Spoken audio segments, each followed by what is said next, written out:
I am finishing the wiring for the AC compressor. So like I said before, my switch inside the dash turns on one of the two wires in that plug that also goes to the transmission, whether it's a 4-speed or an automatic, that goes to your neutral start switch or your reverse lights.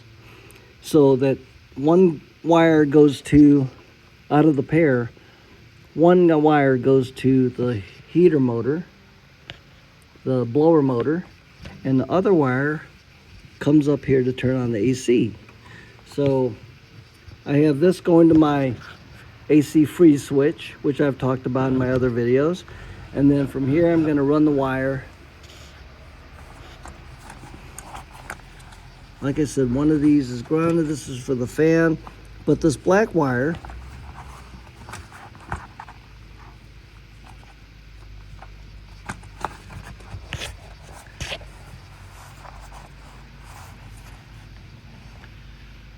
this is the other wire here. It's the black wire. So this is going to plug into here because the black wire controls the compressor. So now it goes to the black wire through the trinary switch, and this other black wire has to go to the compressor. So I might have a relay to trip that compressor clutch because this is a pretty thin wire, but it should be okay, but I don't know yet. Okay, so what I was talking about before in my video, earlier video, this wire, I want to get to the wiring harness, factory wiring, which goes down to the compressor down there, okay, through that plug.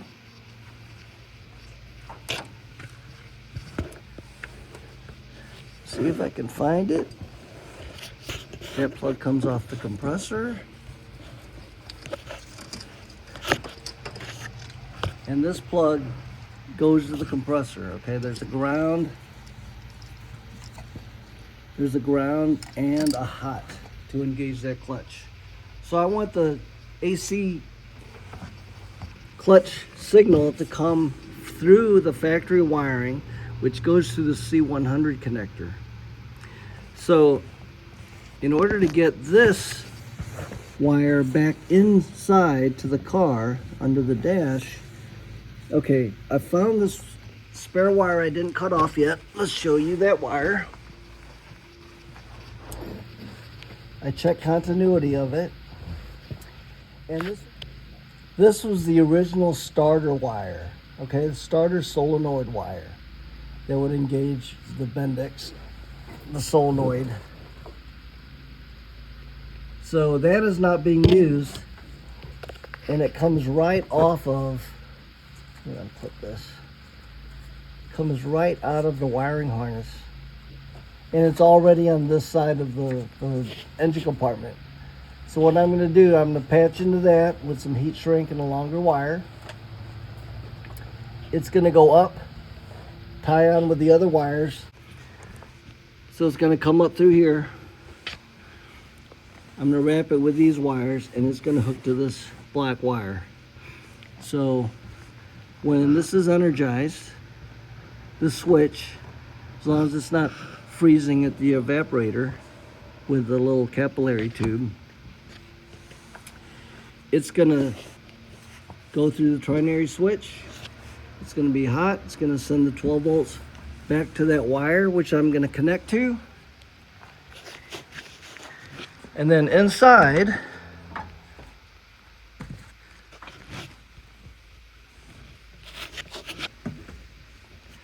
I have these two wires here. Let's get you some lights. Okay, these are the two wires I didn't cut out.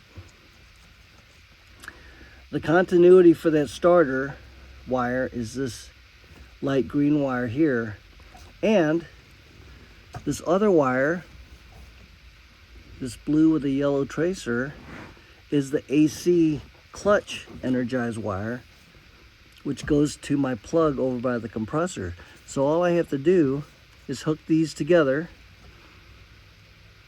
with a crimp, and then now that wire I hooked up to my trinary switch is now looping back in and then going back out all through the C100 connector.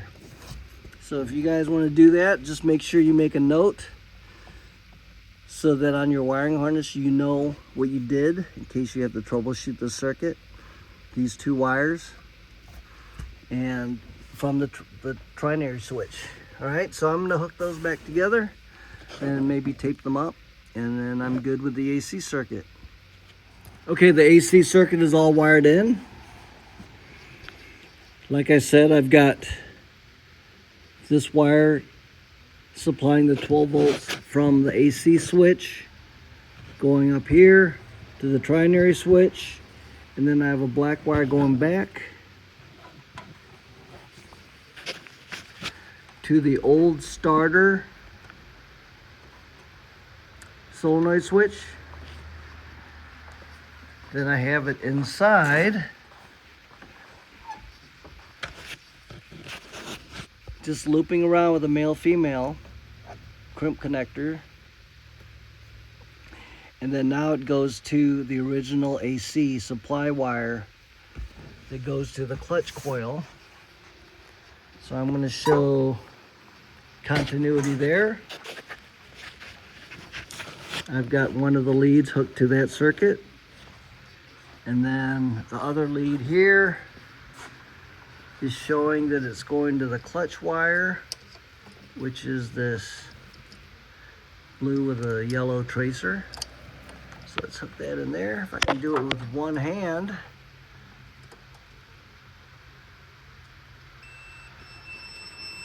Here's the beep. So I know that's a complete circuit. This wire is a little bit heavier. Well, it's kind of thin. It might only be a 16 gauge, which I guess that's all it needs for that clutch down there. So if I have to,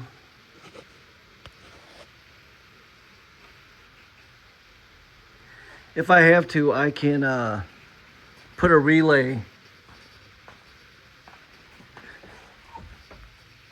in between these two wires so that I'm supplying the 12 volts to this heavy wire, because over here it's tiny.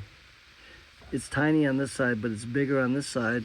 But once it goes to the blue and yellow tracer wire through the C100, it gets that small number 16 again. If I have to, I can put a relay in here somewhere just for the AC clutch, but that's what the factory came with. That's what the factory put at the compressor end.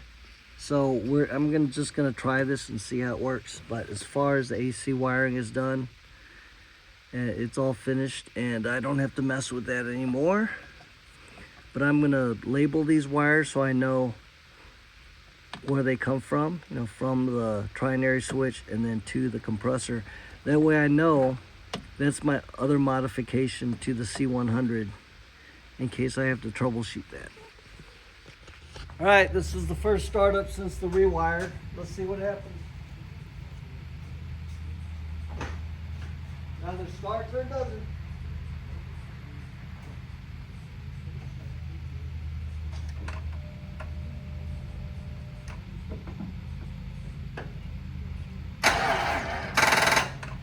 Not with that battery, it won't. All right, let's try this again. Got my Ryobi jump box on it. Capacitor base. Not a regular battery in there. See what happens.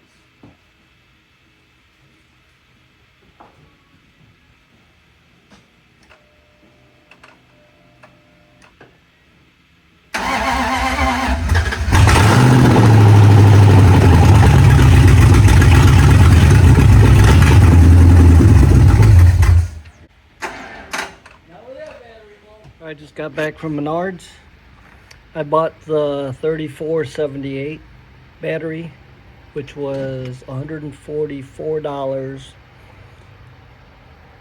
with an 11% rebate. I was on my way to, I checked the prices at Walmart, they were $159. Sam's, they were $149. Here they're $144 at Menards with an 11% rebate to spend in the store, so it was cheaper.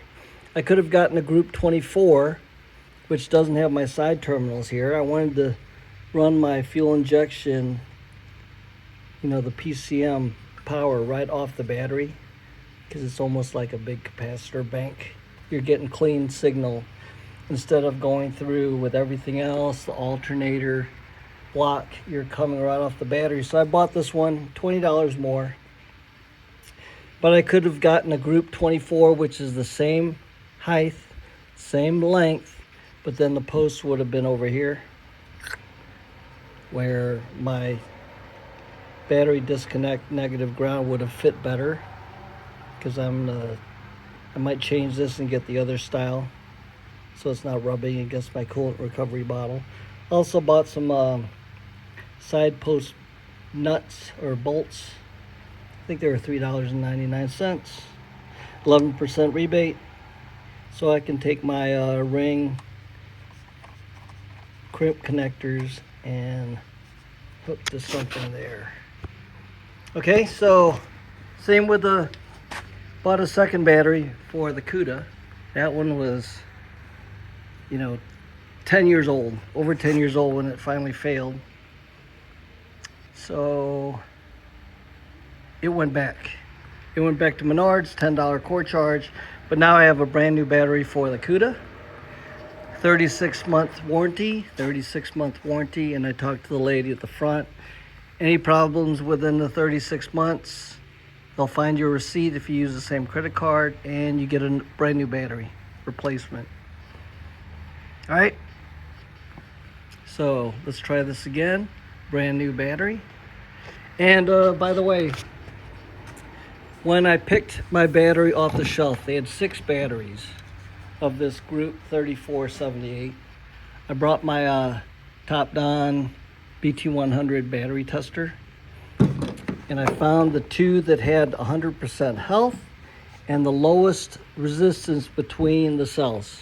It was like 4.04 ohms.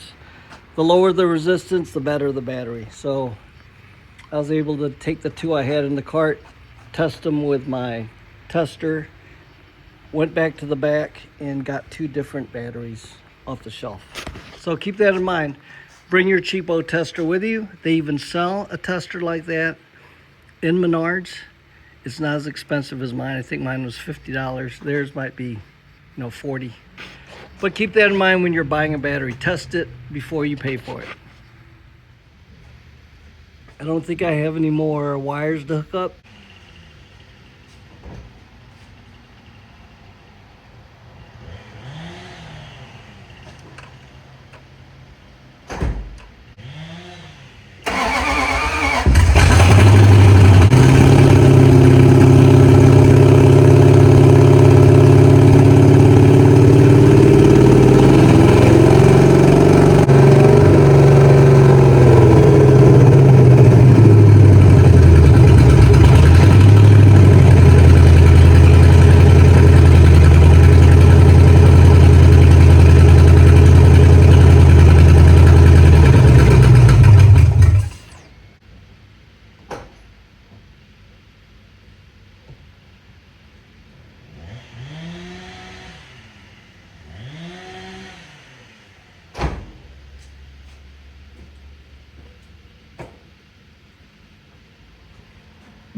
Okay, got it running.